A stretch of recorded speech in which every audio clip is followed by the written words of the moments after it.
everybody, I'm Tabitha, and I told you I had book reviews coming.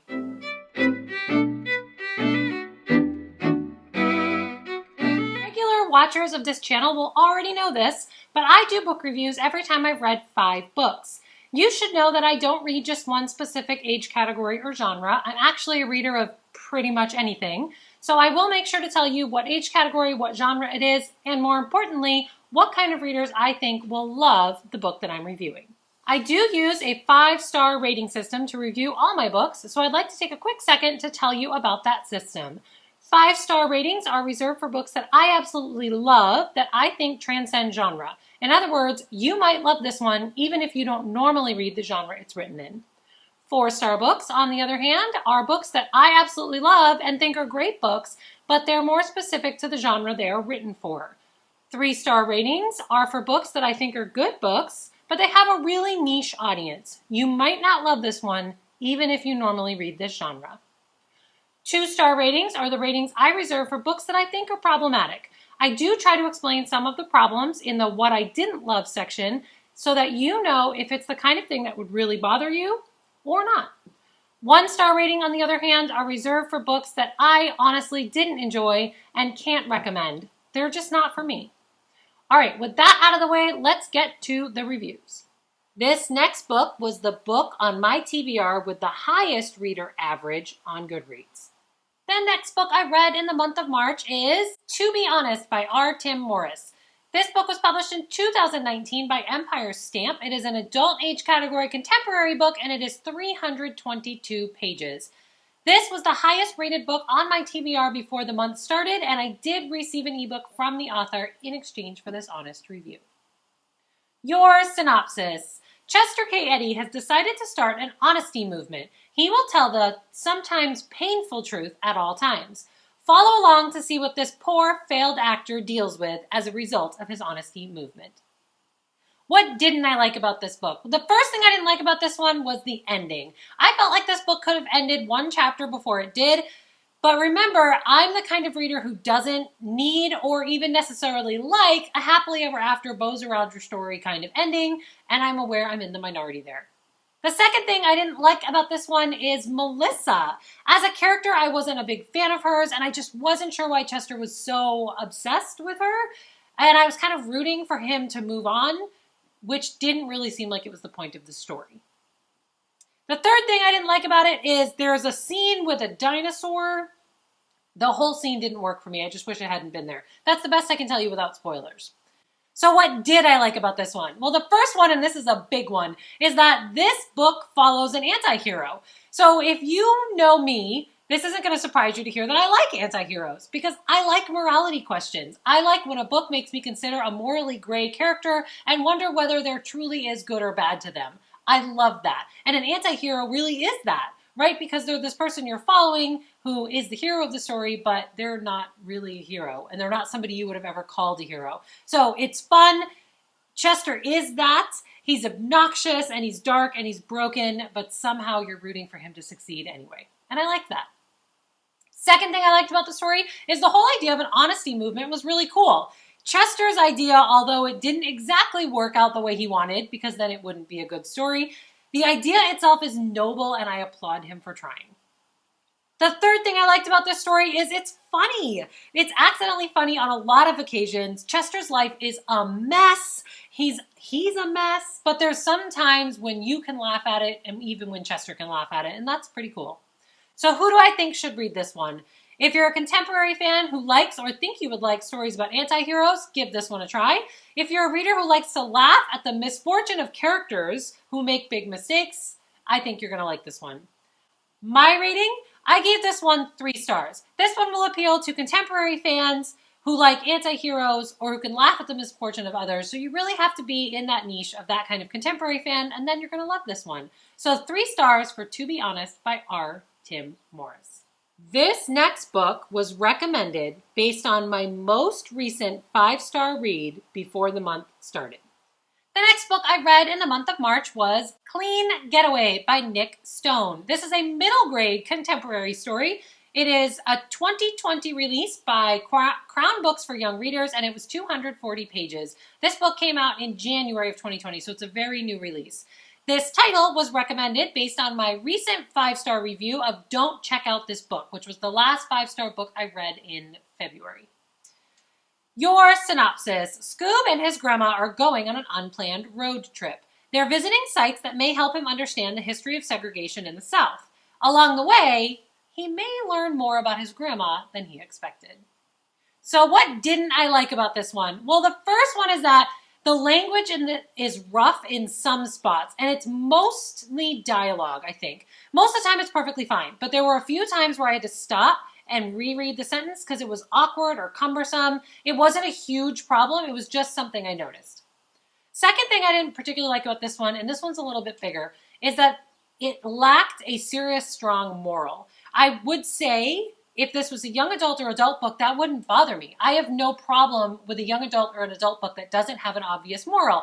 But this one's written for middle grades, and it tackles some pretty serious topics, including crime.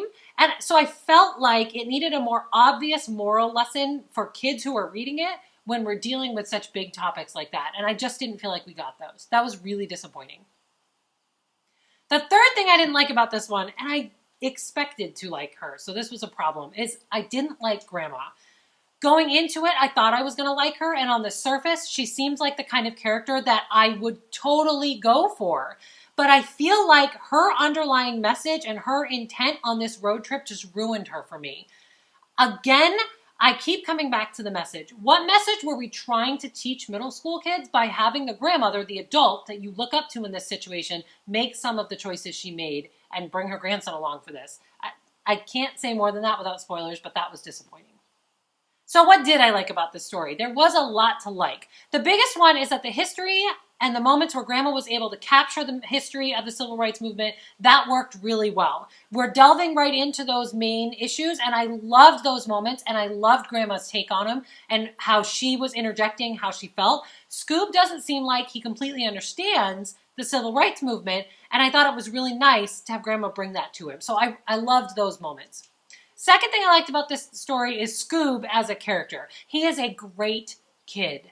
And there are solid lessons packed into the story of him getting into trouble, which alone would spark good conversations with your middle grade readers. So yes, you may have to dig more to pull those lessons out because they weren't so obvious in the story, but they're there if you read it with your kid and dig. Third thing I liked about this one is there was a little bit of mystery to it, and I wasn't necessarily expecting that. When you read the description, it doesn't sound like it's going to be a mystery, so that was a fun surprise when I found out that that was in there. I really think the way that this author made Grandma almost seem like a puzzle will appeal to mystery middle grade readers, I think. So who do I think should read this one? Well, I'm going to say if you are an upper middle grade kiddo, so maybe 5, 6, 7, 8, something like that, and you're mature enough to delve into these hidden lessons, or you're going to read it with a group and get these hidden lessons out of it, I think that would be a good one for you. You have to like mystery and be willing to dig in for those lessons, I think. My rating, I said 3 stars for this one. I don't think every middle grade contemporary reader will love this one, but if you are mature enough to pull your own lessons from it, you may just love it. So 3 stars for Clean Getaway by Nick Stone. The next book I read in the month of March is The Martian by Andy Weir. This is an adult age category science fiction novel. It was published in 2012 by Crown, and it is 369 pages. Your synopsis. 6 days ago, astronaut Mark Watney became one of the first 6 people to walk on Mars. Now he's sure he'll be the first person to die there. So what didn't I like about this book? Well, there's a few times the perspective shifts to a random narrator rather than a NASA engineer or Watney himself, and in my opinion, those times didn't really work. I understood the idea behind them, although I can't tell you because it's a huge spoiler, but I didn't love those parts. Second thing I can say I didn't really like, and it's not that I didn't like it, it's just kind of a warning. The science can be really rough to read. Don't get me wrong, I'm going to be mentioning this again in a minute as a reason I like this, but it can be cumbersome to read, so just know you're getting into some complex science and math, but the story behind it it's important, but it's there, so that's a warning.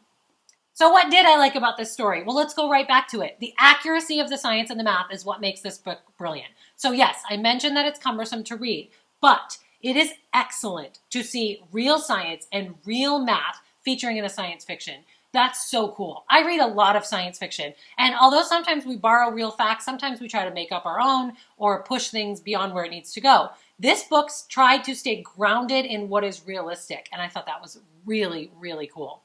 Second thing I liked about this one is the voice of the story itself. Mark Watney has a great personality. He reads like a real character. He reads like a sarcastic character. Like, I feel like I'd be friends with this guy. He was funny. He had a good attitude. I loved Mark Watney. Third thing I liked about this one is the alternate viewpoint of the NASA cruise back on Earth was really nice, and I appreciated that. It added to the tension of the story. It gave you an all-encompassing view of what was happening. So you're with Mark, you're with them. It was powerful. Who do I think should read this one? If you like the idea of real numbers and real science in science fiction, you need to read this one. If you're a reader who enjoys stories about astronauts, you will appreciate this one. And if you are a reader who likes the idea of a survivalist story set in space, you've probably already read it. My rating, I gave this one 4 stars. It's definitely going to appeal to science fiction fans for sure. So 4 stars for The Martian by Andy Weir. The next book I read for the month of March is Chronicles of Henny, Volume 3 by Kerri Davidson. This is an adult age category humor graphic novel. It is independently published in 2019 and it is 74 pages. Your synopsis. Henny the drunken chicken is back, and this time he's in color. What didn't I like about this story? Well, as with the previous 2 books, let's start with what we're going to call a content warning. If language or crude humor is not your thing, you probably won't like Henny. It doesn't bother me, but it's worth warning you on.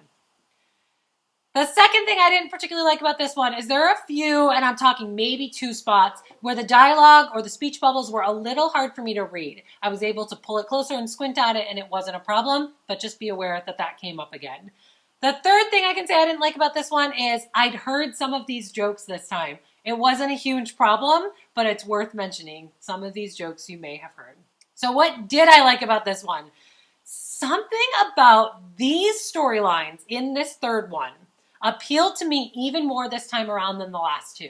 It almost felt like the storylines in this one were more solid and more interesting, and it was less about just, cracking jokes and trying to make you laugh, but like this one had like solid storylines and plots to it that were interesting, almost like slapstick comedy. So it's ridiculous and it's silly and it's going to make you laugh, but it's still a story. So that's what I kept thinking of, and of course it's what we expect from Henny, and I loved it. The next thing I liked about this one is, I loved these new characters. Meeting the parents was great. It was funny. And I was glad to see the doctor make a comeback because I liked the doctor character. Third thing I can say I liked about this one is politics. I'm normally not one for politics in books, and I wasn't expecting it from our drunken chicken friend, but I loved that it was there and it made me laugh, and that was worth it. So who do I think should read this one? Just like with the other 2, if you're an adult reader who likes slapstick-style comedy and you aren't offended by crude humor or language, I think you need to be checking out Henny. My rating? I gave this one 3 stars. Just like the 2 before, this one is exactly what it promises.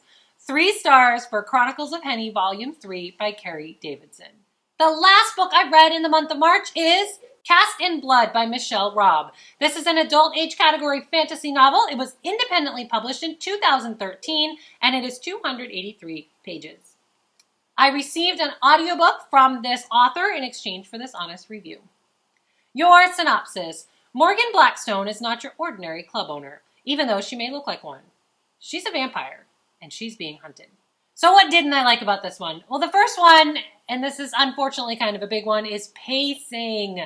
This book starts really strong, and then it feels like it limps for the rest of the book. I couldn't get a handle on the timeline without flipping back and forth between the headings of the chapters that told me the date, and there weren't enough big events to drive the end of the book. So it made it very slow. Second thing I didn't like about this one is the characters. There simply were not any that I connected with. They all felt incredibly flat and unrealistic. I wasn't connected to the love story. I didn't have opinions about the friendships. I didn't even have an opinion about the bad guy. It was just, I wasn't invested in these characters. The third thing I can say I didn't like is there were a lot of common cliche phrases thrown around. It was peppered with dialogue you've heard before. It used a lot of those phrases that are just really familiar and they get used too much in writing. I think that may have contributed to me not connecting to the characters because their dialogue felt like things anybody would say. So what did I like about this one? I can say that what I'm about to tell you is not a spoiler because if you read the Goodreads description, you get a lot of the same information. So, not a spoiler. The whole idea of following a vampire who's being experimented on by a doctor was new and cool. The parts of the story that focused on that main storyline were great. I liked those. I liked that idea. If I can give any advice, it would have been I wanted to see that played around with even more. But that storyline was cool. So who do I think should read this one? If you like vampire novels and you're specifically looking for one that brings in an angle you have never seen before, you will probably also like the start of this book and the way that one goes. Because like I said, it has that angle we've never seen before. My rating, I had to give this one 2 stars. For me, the pacing issues were problematic and the characters brought me out of the story. So 2 stars for Cast in Blood by Michelle Rabe. Okay, that's it for me and the last 5 books that I finished in the month of March. That means my March total was 15 books, which you already know if the wrap-up went up before this. So, I think you should drop a comment to let me know you're still here. Hit subscribe and tap that little bell so you know when I'm back. Keep plotting the path to your dreams, and I will see you later. Bye!